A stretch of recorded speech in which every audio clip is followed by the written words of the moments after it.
Ludovico di Varthema. Ludovico di Varthema, also known as Barthema and Vertomannus, circa 1470 to 1517, was an Italian traveler, diarist and aristocrat known for being the first non-Muslim European to enter Mecca as a pilgrim. Nearly everything that is known about his life comes from his own account of his travels, Itinerario de Ludouico di Varthema Bolognese, published in Rome in 1510. Biography. Middle East. Varthema was born in Bologna. He was perhaps a soldier before beginning his distant journeys, which he undertook apparently from a passion for adventure, novelty and the fame which, then especially, attended successful exploration. Varthema left Europe near the end of 1502. Early in 1503, he reached Alexandria and ascended the Nile to Cairo. From Egypt, he sailed to Beirut and thence traveled to Tripoli, Aleppo, and Damascus, where he managed to get himself enrolled, under the name of Yunus, Jonah, in the Mamluk garrison. Mecca. From Damascus, Varthema made the journey to Mecca and Medina as one of the Mamluk escorts of a Hajj pilgrim caravan, April to June 1503. He describes the sacred cities of Islam and the chief pilgrim sites and ceremonies with remarkable accuracy, almost all his details being confirmed by later writers. Varthema may very well have been the first non-Muslim European to visit these cities. While in Mecca, Varthema was confronted by a Muslim overseas merchant, who accused him of being a Christian spy. When Varthema protested that he was a Mamluk, the suspicions were allayed. The merchant explained to Varthema that nerves were on edge on account of the activities of the Portuguese, who had recently begun encroaching on the Indian Ocean and attacking Muslim shipping. The massacre of the passengers of a Mecca pilgrim ship by Vasco da Gama in 1502 had been particularly shocking, although this event is not explicitly referred to by Varthema. Hearing these stories, Varthema conceived of a ruse to get to India. Varthema presented himself as a master cannon founder, seeking to offer his services to the Muslim Sultan of Bijapur, king of the Deccan, to cast artillery to fight the Portuguese. Impressed by Varthema's resolution, the overseas Meccan merchant hid Varthema in his home, and the Mamluk escort returned to Syria without him. Yemen. With the Meccan merchant's assistance, Ludovico di Varthema embarked an Arab merchant vessel at Jeddah, a city port around 80 kilometers west of Mecca, destined for India. It sailed down the Red Sea and through the Straits of Bab el-Mandeb to Aden. However, upon reaching Aden, he was arrested and imprisoned as a Christian spy. He was accused of being a crew member of some Portuguese ships that had been preying on Arab shipping nearby, probably a reference to the squadron of Vicente Sodré, which was prowling the Gulf of Aden around this time.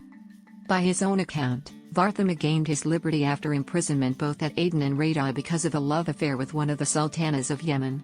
The sultana kept him in her palace at Rada for a while. Eventually, feigning a malady, Varthema secured the sultana's permission to leave Rada to seek out a cure with a specialist in Aden. He subsequently took a tour through southwest Arabia, visiting Sana'a, before finally returning to Aden again. Persia. Probably using the sultana's cash gift, Varthema purchased passage on an Arab ship for India. By now it was March 1504. The ship was supposed to make a stop in the Persian Gulf first, but contrary winds forced it in the opposite direction, and it ended up having to sail south instead, calling in at Sila and Berbera, on the coast of Somalia. He gives brief descriptions of both places. From Somalia, the ship proceeded to sail across the Arabian Sea to the Indian port of Diu in Gujarat. From Diu, it sailed up the Gulf of Cambay to Gogo. Business done there, the ship sailed back across the Arabian Sea to the Persian Gulf. The ship made landfall at Julfur, on the other side of Cape Musandam at the entrance to the Gulf, then doubled back over the Cape to make a brief stop in Muscat, before proceeding across the Strait to Ormuz. Arriving in Ormuz in the aftermath of a palace coup, Ludovico di Varthema did not linger for long, but proceeded to cross to mainland Persia. He seems to have traveled northeast across Persia to Herat, 12 days' journey from Hormuz, and then returned southwest to Shiraz, 23 days. Along the way, he passed a river which he, erroneously, identifies as the Euphrates. It is probably the Pulver River. In Shiraz, Varthema came by chance across a Persian merchant whom he had met earlier in Mecca. The Persian merchant, named Kazazi owner in the Chronicle, probably an Italianization of Khwaja Junair in original Persian, entered into a partnership with Varthema, whom he still called Yunus and believed was a Muslim. The two would remain together for the remainder of Varthema's travels in Asia. It seems clear that Varthema was the junior partner in the arrangement, and that Kazazi owner was also cultivating him as a future son-in-law. The subsequent itinerary was primarily set by Kazazi owner's commercial interests, with Varthema accompanying him through his routine trade stops. Ludovico di Varthema and his new Persian partner joined an overland caravan to Samarkand, but the expedition was called off partway upon news of disturbances in the area. Varthema refers to the Shiite Safavid rising, which had spread into northern Iran around this time. The caravan returned to Shiraz, India. With the overland route closed by war, Ludovico di Varthema and his Persian partner proceeded from Shiraz down to Ormuz, where they took ship for India. They made call at the mouth of the Indus River. From there, Varthema and his Persian partner sailed down the west coast of India. This cruise began around October 1504. Their first stop was the bustling port of Kambe, in modern Gujarat. Varthema gives a vivid description of the Sultan of Kambe and a garbled description of Jains and Yogi ascetics. They then proceeded south, making stops at Chaul and Dabhol, before reaching Goa. From Goa, Varthema and his partner made a 7-day excursion inland to Bijapur, capital of the Deccan Sultanate of Adil Khan. Returning to the coast and boarding ship again, they continued south, making stops at Ankala, Honavar, Bhatkal, and Mangalore, most of them tributary ports of the inland Hindu kingdom of Vijayanagara. Confusingly, in the sequence of his account, Varthema places Bhatkal before Ankala. It is probable he confused Karwar with Bhatkal. They then reach Kannur, the first of the major Malabari city-states in Kerala, notionally subject to the Zamorin. At Kannur, Varthema may have seen the first Portuguese, who had a factory in the city, but apparently refrained from interacting with him, perhaps out of fear of being revealed. From Kannur, Varthema and his partner took an overland journey of 15 days to the interior city of Vijayanagara, capital of the eponymous Hindu Empire. He briefly interrupts his travelogue at this point to describe war elephants and coinage of South India. It is probably around December 1504 now. Returning to the coast, Varthema and his partner boarded ship again and proceeded down the Malabar coast, making stops at the small ports of Dharmapattanam, Pondicherry, Pantalayani, now Koilandi, and Kapad, Cape Agato, before finally reaching the great city of Calicut, seat of the Zamorin and the major spice emporium on the Malabar coast. However, a naval trade blockade imposed on Calicut by the Portuguese had thinned the local markets, disappointing the business Varthema and his Persian partner had expected to conduct there. If the dating is correct, early January, 1505, Kerala was still smoldering in the aftermath of the hard-fought Battle of Cochin, and the most recent Portuguese armada was still in the vicinity. At this point, Varthema breaks the narrative to describe Calicut in much detail. He gives an account of the Zamorins' court, government, the administration of justice and military. He describes the topography, economy, trade and navigation of the city, and gives an overview of the manners and customs of Malabari society.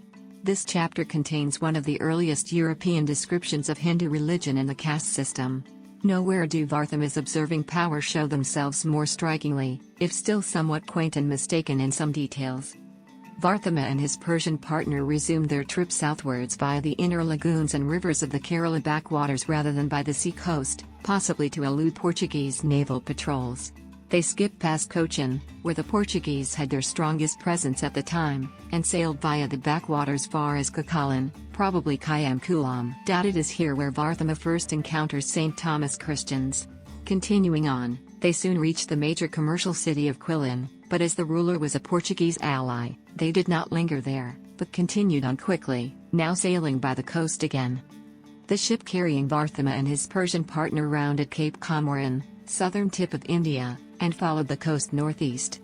They made a stop at the small port of Chail, exact location uncertain but assumed to be one of the pearl fishery ports in the environs of Tuticorin. They proceeded on to a large port city that Varthema calls Suromandal, which seems to correspond to Negapadam, a vassal city of Vijayanagara on the Coromandel coast of India. Ceylon, Bengal, Burma.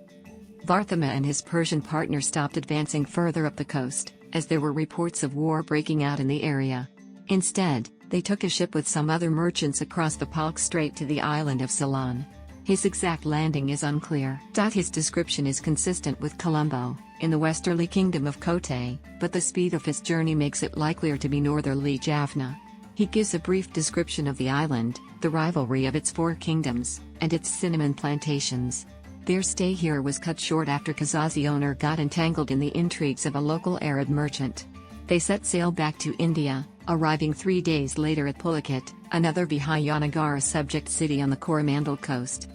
From Pulicat, Varthema and his Persian partner sailed straight east across the Bay of Bengal and, after 14 days, c. March 1505, reached Tenasserim, on the Upper Malay Peninsula, now part of Burma, but then part of the Ayutthaya Kingdom of Thailand. Varthema pauses the narrative to give a description of Tenasserim, its military, administration, economy, and society.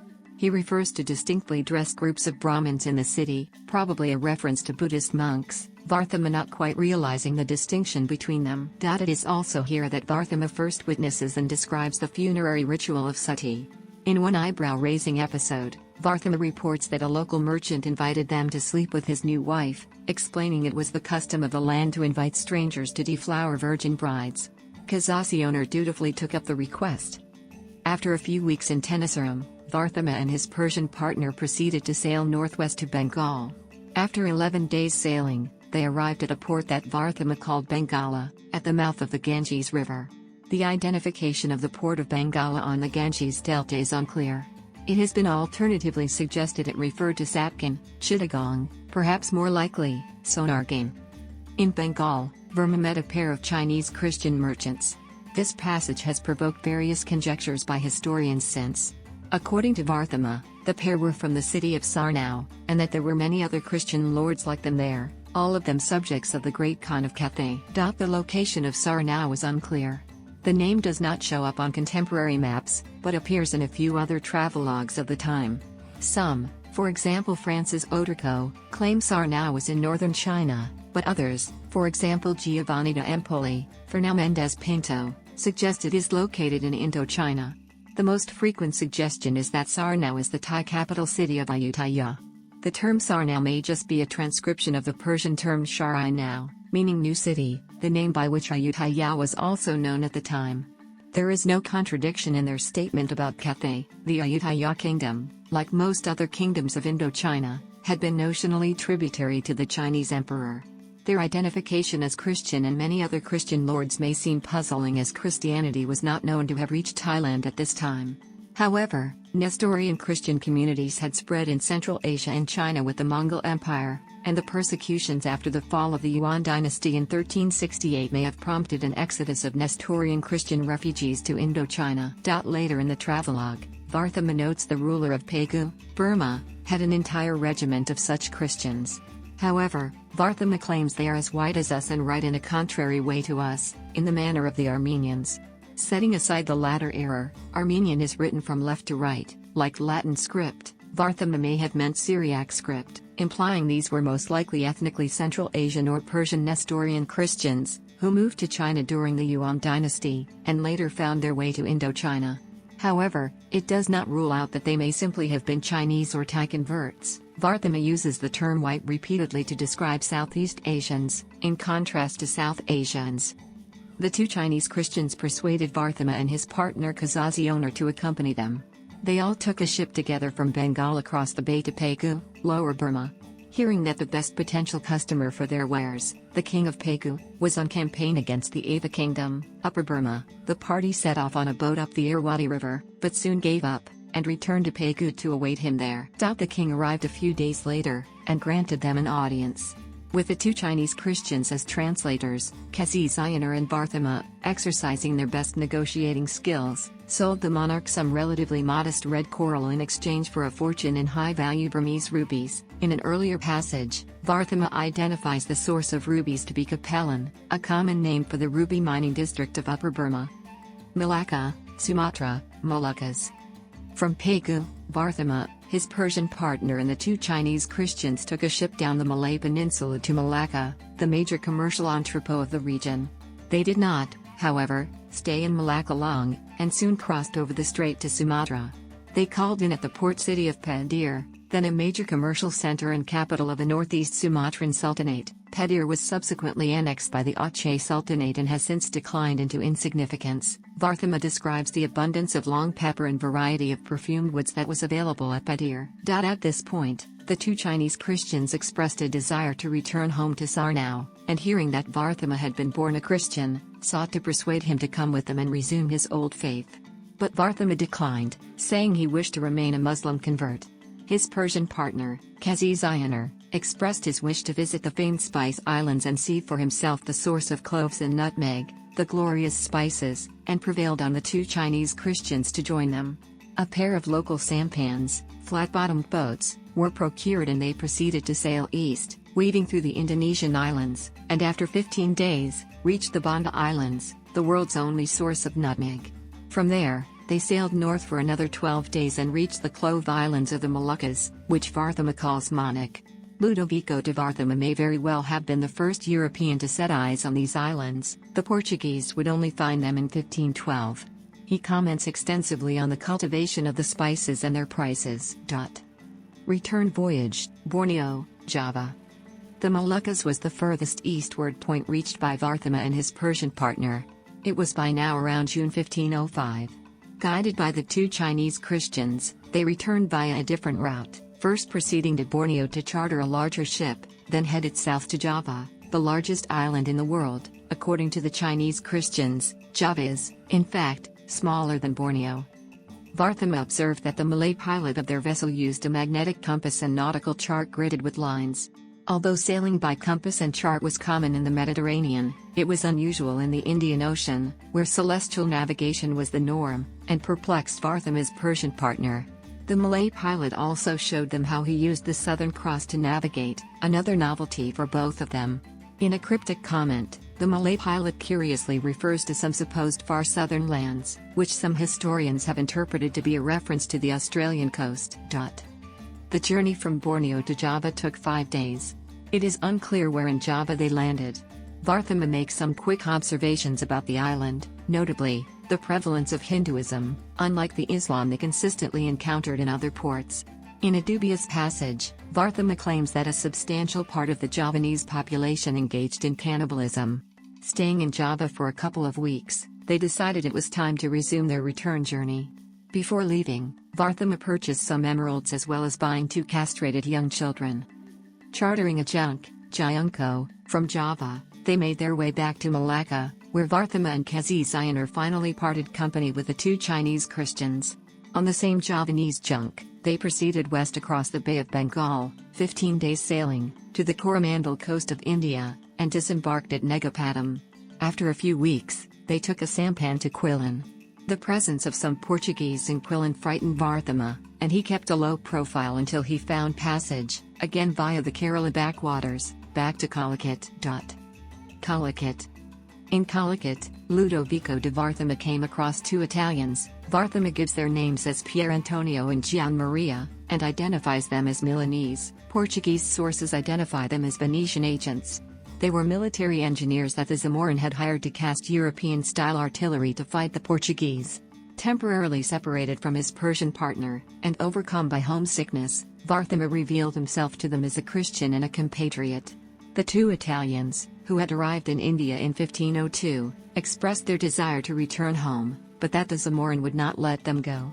Learning that the next Portuguese armada was due to arrive in India soon, estimated September 1505, Varthema made up his mind to meet with the Portuguese captains and secure them all passage back to Europe. However, the 2 Italians doubted the Portuguese would pardon them. While staying in Calicut, Varthema continued meet with his new Italian friends. To allay the suspicions of his Persian partner, Varthema conjured up a ruse, professing a spiritual awakening had convinced him to embrace a more stringent religious life. For the next few weeks, Varthema lived as a Muslim ascetic in a Calicut mosque, albeit stealing away at night to join the Italians for dinner. His portrayal as a holy man was sufficiently convincing that he was even sought out as a healer. At length, news reached Calicut that the Portuguese armada had finally arrived in Cananore. It was by now late October or early November 1505, Varthema mistakenly reports early September. Varthema arranged to leave for Cananore with some Persian merchants. Their ship, however, was stopped in the harbor by the Calicut authorities and prevented from leaving.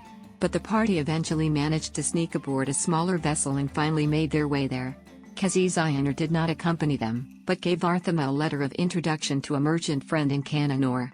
Varthema would not see his old Persian partner again. Defection to the Portuguese. After a few days, Ludovico di Varthema slipped away from his Persian hosts in Cananor, and presented himself to the Portuguese authorities, revealing himself a Christian. Varthema was taken to Fort Sant Angelo of Cananor, and for the next 3 days, was personally interviewed by the Portuguese naval captain de Lourenço de Almeida. Varthema supplied Almeida with the particulars of the Zamorans' military and naval preparations, as he had observed during his stay in Calicut. Almeida dispatched Varthema, and his report, on a ship to Cochin, to his father, D. Francisco de Almeida, the Portuguese viceroy in India. Delighted by the intelligence provided, Almeida received Varthema warmly. At Varthema's request, Almeida consented to give the 2 Italian engineers in Calicut a safe conduct, and sent Varthema back to Cananor, along with instructions for his son Lourenço to give him all necessary assistance. Varthema tapped into the local spy network to communicate with the Italians in Calicut. But it ended in failure. The plan to spring them out of Calicut was overheard by a slave and revealed. Before the Zamorans authorities could arrest them, an enraged mob descended, seized and killed the 2 Italians. Varthema received the news in Cananor in March 1506. Later that same month, March 1506, Varthema witnessed the naval battle of Cananor between Zamorans' fleet and the Portuguese fleet of Lourenço de Almeida, which he describes in some detail. Shortly after, Varthema was hired by the Portuguese factory in Cananor to help the Portuguese authorities enforce their strict new shipping restrictions on the Malabar coast, the Cartaz system. Varthema used his Arabic language skills to interrogate local captains of merchant vessels traveling with suspect licenses. Ludovico di Varthema remained in this position for around a year and a half. He was huddled among the defenders during the desperate siege of Cananor, that lasted from April to August 1507. When they were finally rescued by the arriving armada of D. Tristão da Cunha. He claims that after the battle, some of his old acquaintances became Christian converts. Varthema subsequently joined a punitive Portuguese raid led by Cunha on the Calicut allied port of Ponani in November. For his exploits there, Ludovico di Varthema was knighted by the Viceroy Francisco de Almeida in Cochin, with Tristão da Cunha standing as his sponsor. Return to Europe. Ludovico di Varthema left India on December 6, 1507, departing from Cananor, aboard the Portuguese return armada. He sailed aboard the São Vicente, a ship owned by Bartolomeo Marchini, a Florentine merchant in Lisbon. They followed the usual return route, crossing the Indian Ocean, and then sailing down the East African coast. Their first, and apparently only stop, was Mozambique Island. Although Varthema refers to various other points along the Swahili coast, for example Malindi, Mombasa, Kilwa, it does not seem, and it would not have been likely, that he saw them personally, but was merely reporting them secondhand from the Portuguese. Varthema may however have seen Pemba and the Comoros from the distance. Varthema gives a brief description of Mozambique Island, including the native Bantu inhabitants on the mainland. He mentions the new Portuguese fortress which was under construction on the island, Fort São Gabriel, begun by Captain Vasco Gomes da Bru in late 1507. Varthema refers to Francisco de Almeida's raids of 1505 and Tristão da Cunha's jaunt to Madagascar over the winter of 1506–07 and in a personal aside, expresses hope that all of Asia will eventually become Christian. After a brief period of recovery, the journey was resumed. The fleet sailed down the Mozambique Channel and then rounded the Cape of Good Hope from the east. They were hit shortly after by a storm which dispersed the fleet, and the São Vicente sailed on alone. Varthema reports they passed near the islands of St. Helena and Ascension in the South Atlantic. After crossing the equator, they alighted in the Azores Islands, where they stopped for a couple of days for refreshment. They reached Lisbon about a week later. Shortly after arriving, Ludovico di Varthema sought out an audience with the Portuguese King Manuel I in Almada, to confirm the patent of knighthood he received in India. That done, Ludovico di Varthema proceeded back to Rome, Italy. He gives no further details, his travelogue ending here. Work and legacy. As Richard Francis Burton said in his book The Pilgrimage to Al-Madinah and Mecca, Varthema's work Itinerario de Ludouico di Varthema Bolognese was first published in Italian at Rome in 1510. Other Italian editions appeared at Rome, 1517, at Venice, 1518, 1535, 1563, 1589, etc., at Milan, 1519, 1523, 1525. Latin translations appeared at Milan, 1511, by Archangelus Madrignanus, and at Nuremberg, 1610. The book has been translated into 50 languages. The book has been translated into 50 languages. The book has been translated into 50 languages. The book has been translated